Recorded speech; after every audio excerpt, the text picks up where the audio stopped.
Good evening and welcome back to Prime of Midlife. It's Monday evening, it's been a busy day today, work in the morning obviously, and then coming back and just getting stuff sorted here later on. This evening we are talking the energy fallacy. I don't know if you remember, I've done a couple of videos on this, or at least mentioned it a couple of times. Here in the UK, we've got this really quite hefty, net zero target. And we're supposed to be net zero for so many things by 2030. And we've got all these great, you can use solar powers, you can use electric heat pumps, use your electric cars and everything. Now, let's just tell you a story that I saw in one of the papers today. And it's about a warehousing company.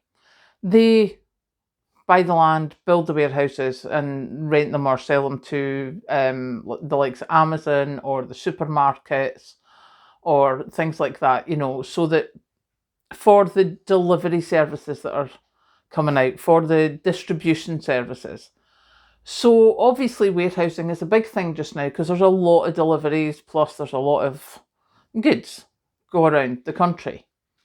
Now, one of the easiest things to do with those warehouses, if you're going to buy a warehouse and you want to keep your costs down, or if you're going to build a warehouse and try and keep your costs down, wouldn't it be a fabulous idea to put solar panels on the roof, because you've got this huge roof space, and then you could have the electricity coming in, and you could use your electricity, and if you needed more, you could just take it off the grid as normal.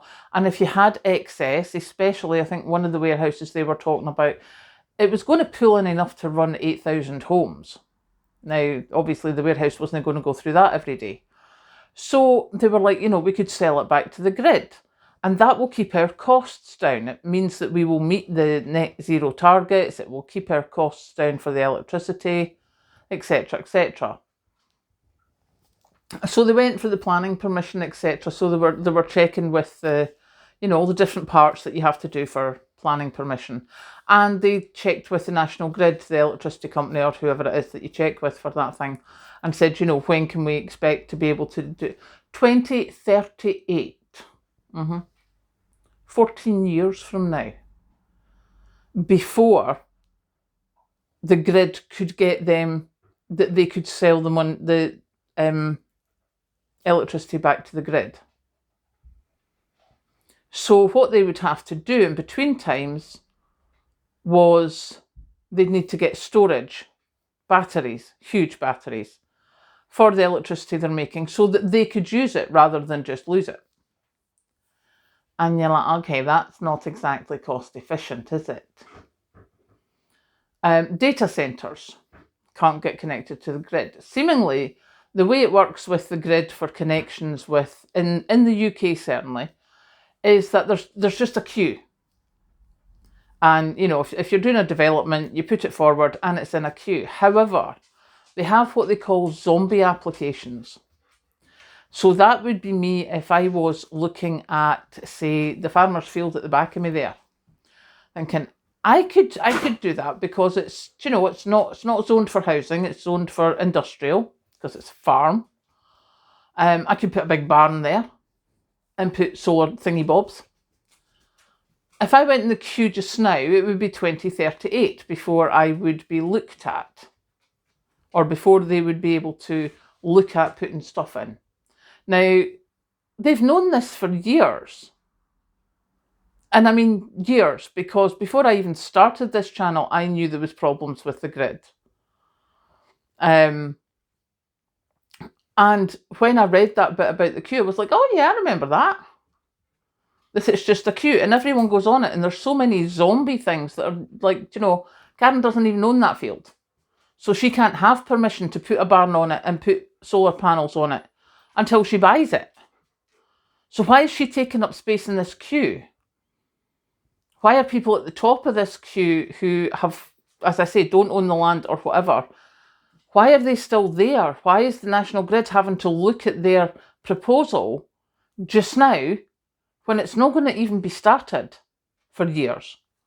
What they should be doing is have them in order of precedent, as in, well, I'm ready to start building tomorrow as soon as I get this green lit. But no. And I think it's ridiculous because, whether it's the last government or this government, they're all like, we need to hit our green targets, we need to be doing this, we need to be doing that.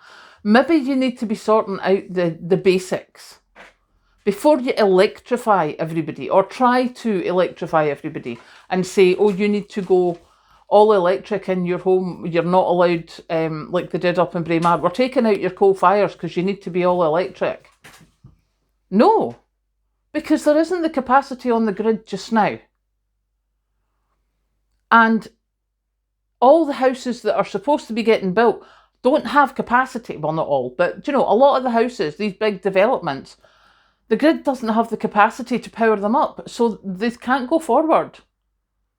So go and stop taking electricity alternatives away from us until you actually have the grid that is capable of replacing all these alternatives.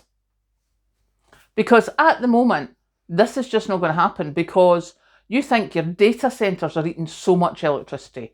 As I said, your warehouses, etc., etc. There is so much more demand on the grid now. All your electric car chargers, they're all taking more demand off this grid, which can't afford or isn't able to put new developments on, or even a dirty great big warehouse that would be able to donate or sell electricity to them for 14 years. Are you having a laugh? How stupid is that? So yeah, I think we should maybe get that sorted before you start telling us what we can and can't do about being electric or being not electric. Make it possible for us to be electric safely and consistently before you start taking away the alternatives.